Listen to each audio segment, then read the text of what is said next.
friends, we're talking about all my favorite books from February to April because I didn't come to make recap videos every month. I just had different priorities. But I want to share my favorites because there have been 25 books that I read over the course of 3 months, and some of them were absolutely fantastic. Some of them are arcs, so they either came out already or they're coming out soon. So I want you to know what to keep an eye out for. And I want to talk about some of these books because I also get to do author interviews with a number of them. So I want you to know what I would recommend and what is worth moving around your TBR for, because if you are anything like me, you have a bajillion on the TBR and there's more that keep getting added based on people's recommendations or new books that come out from your favorite authors, whatever it might be, friends. I know it gets crazy in your TBR list. So if that is you, here are my top recommendations. I'm not even talking about the ones that are under 4 stars for me because I'll show all of them here. These are all the ones that I read, okay? But let's talk about just the ones that are 4 stars and above because those are the ones I am standing on to say, friends, I thought they were worth it, and I want to hear what you have to say about it too if you thought otherwise. And of course, always with kindness. Please. Thank you. All right, let's get started.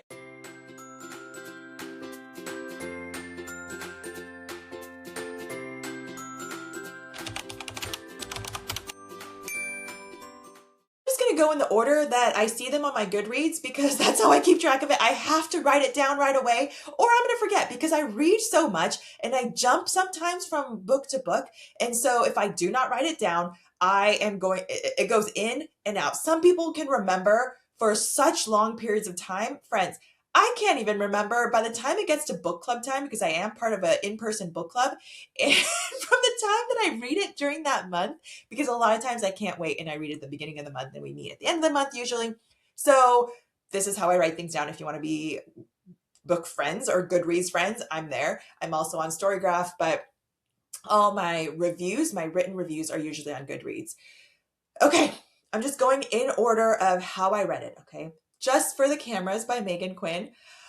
Megan, the boy banter is back, the sports is back, and this is going to be a series of 3, and I have the second arc already in my TBR, and I'm waiting for the ALC that I thought I was going to get, but anyway, this is so cute. I loved the Vancouver Agitator series, so if you loved that, and that is your favorite series by Megan as well, this is going to be in your wheelhouse. I read several others series of hers, and nothing compares for me to the boy banter, the humor, and the depth that is part of those series that I loved. Most of those books anyway. And Just for the Cameras is another one of those. And there's some like San Francisco references, which I lived in the Bay Area for a long time. So that was kind of fun too. So yes, Just for the Cameras, recommend. It's spicy, it's funny, it's cute, all the above. Totally different genre. We're going to the Super Nintendo game-changing company that unlocked the power of play. This is by Keza MacDonald, and if you love anything Nintendo, this takes you through the history of how Nintendo became the popular company that it is, and I made a whole video on This Japanese American Life about it because my family is huge on Nintendo. We love the Switch. The kids love playing. There's so many different games mentioned in that book that my kids absolutely adore. And for me, it was an interesting look through the company, the culture, why it's so successful and why it has been throughout the years, even though other game consoles and companies have not stood the test of time and adapted to all the things that are happening now. And it is a fascinating read for people that love history, that people love games, people that just like the characters, Nintendo characters. Everybody loves Mario things, right? So if you're interested in any of that, go check it out. That was a 5-star for me because I loved all the nuggets out of it. I then went and told my husband to read it. I told my kids to read it, and they were listening to the audiobook and they were fascinated. We talked about facts and fun things. Super great for all ages. I'm back to romance with The Shippers. The Shippers by Catherine Center was an arc that I received and I loved it. It was just a cute like bring you back to so many different things, and it hit home in so many different ways because it talked about how different people express love in different ways. And I thought about people in my family or people in my life that I could understand better because of things that are mentioned in this book. And there were just so many aspects. I don't want to ruin it for people. I don't want to spoil it for people. So there have been a lot of Catherine Center books that I have enjoyed. This one was my favorite of hers yet.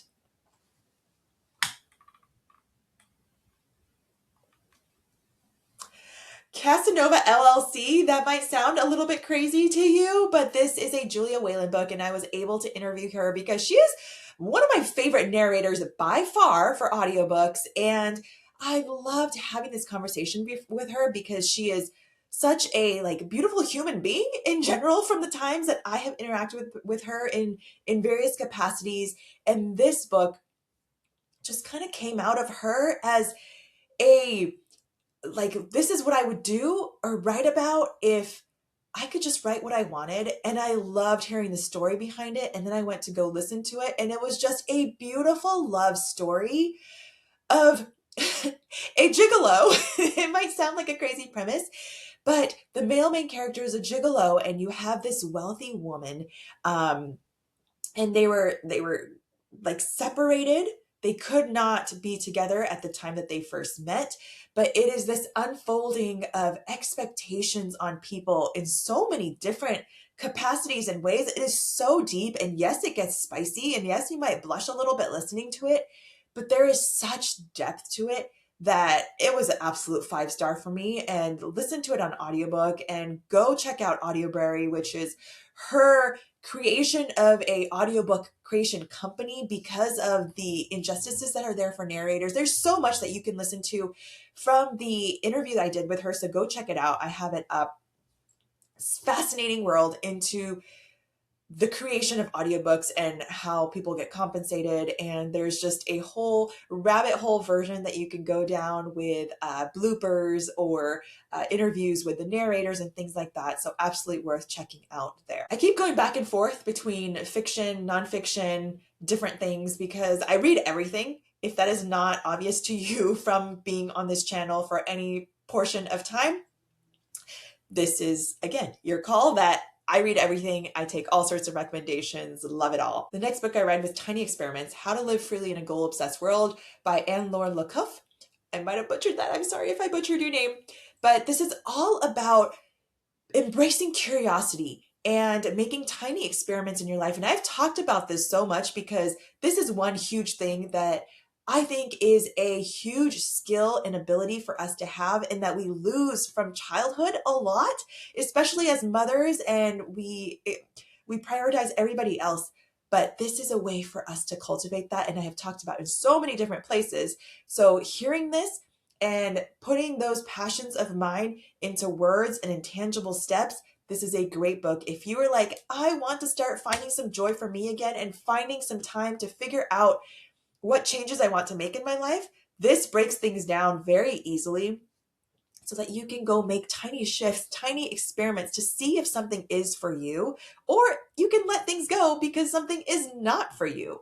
So Tiny Experiments is a pretty quick read and just a way for you to make little shifts in your life that could dramatically change the course of how happy you feel, how you look at your life. So just go pick it up and read it.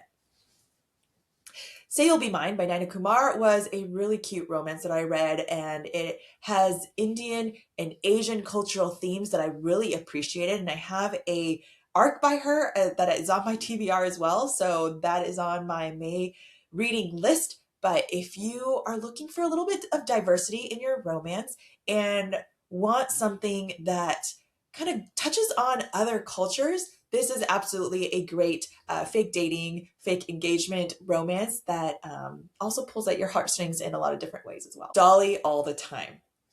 You guys, I felt so seen as a mother, as a working mother, as someone that has a hard time saying what they want or need, whether that be a woman or a Asian cultural thing. There's a lot of different things playing in here, but Dolly all the time hit on so many notes. I absolutely loved it. 5 stars all around. And that's why I reached out to Annabelle Monaghan and said, "Oh my gosh, I loved your arc. I loved your other books too, but this one just is my favorite by far. Can I interview you?" And she interviewed with me, and I'm so excited to share that with you as well. So go check it out. It is an arc. It is coming out end of May. So by the time you watch this, it might not be out yet. Or if you're catching this later, it might be out. Let me know where you are in the journey. I'd love to hear when you're catching this video. But it is almost like a Cinderella story, because it is a hardworking single mom that meets a wealthy, handsome, obviously male main character, and they do a fake dating thing. But obviously, that turns into a not fake dating thing. But the journey that they go on and the side characters, I just loved them all and loved the themes and loved all kinds of things that this touches on, especially as a boy mom, too. There were things there. Love, love, love. Don't want to ruin it because, again, it's not even out yet by the time that you see this. So, Dolly all the time, just put it on your TBR, especially if you're a mom, especially if you're a working mom. Take it from me. Highly recommend. Add it. Add it, and then go check out the interview that I have with Annabelle, because you are going to love her as well. You're going to love her. And if you are catching the audiobook version of Dolly all the time, guess who's narrating it? Julia Whalen. I have not listened to the audiobook yet because I did not have an ALC and I had the ARC, the E ARC. So I think I need to go listen to that when Julia narrates it, because it just is a different experience when you listen. I am just going to mention one that I was sad about. This is The Night We Met by Abby Jimenez. I was really looking forward to it because if you have seen my video about Abby and how I will read anything Abby and have loved everything Abby, this one was not 4 or 5 stars. I rated it 4 stars at first, and then I went, there were a lot of things that I didn't love about it, and a lot of things that I know there's trigger warnings galore, so it's not for everyone, but it was not at the level of all the other ones that I've read from her. And I finished it, I binged it because I was like, oh my gosh, I can't not watch this train wreck that is happening, essentially, is how I felt.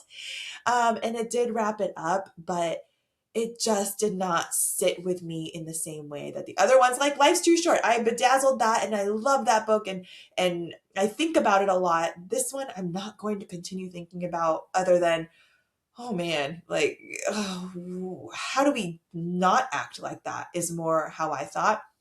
Anyway, I'm not going to dwell on it. I still read it, and I still think there are great things that you can take away from it, that I won't say yet since it's not been out for very long. But don't enable people. That's all I'm going to say. Sometimes you think you're helping and you're not. And that is something that I've thought about a lot as well. I might even have a book up there somewhere that says When Helping Hurts. But that's all I'm going to say. I love Abby. I will continue to read Abby. This one just wasn't at the same level that I was hoping for.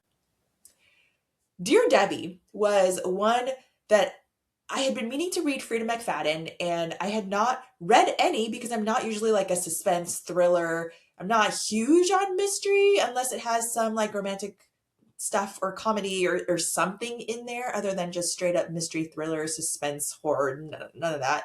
I definitely don't go to horror, but this one was a book club pick, and I'm glad they asked all of us to read it, or that we picked it to read it, because it was enjoyable and I laughed out loud in some parts, especially as a mom, because Dear Debbie is a column that moms and wives write into, and it gets darker and darker as it goes.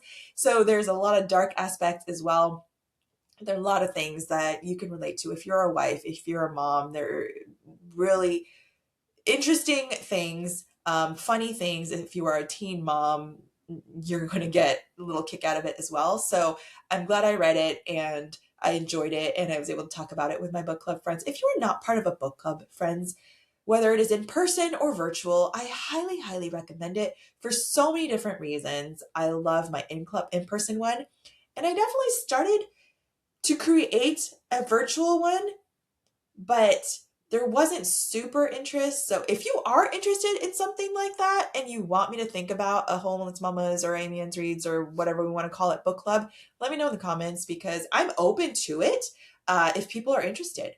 But I'm going to have to think about what that looks like so that all of us can participate and we all get a say in what we read and all that kind of stuff too. Okay, the last 4 books I read were all fantastic. So Love Overboard is a book by Candy Steiner, and I read Love Letters to Whiskey. And both of, okay, her books are just very angsty. So if you're not an angsty book reading person, which I didn't think I was, but apparently I really like how she writes them because they are all, or both of these books have been books that I went, oh my gosh, I want to throw it against the wall because what are these people doing?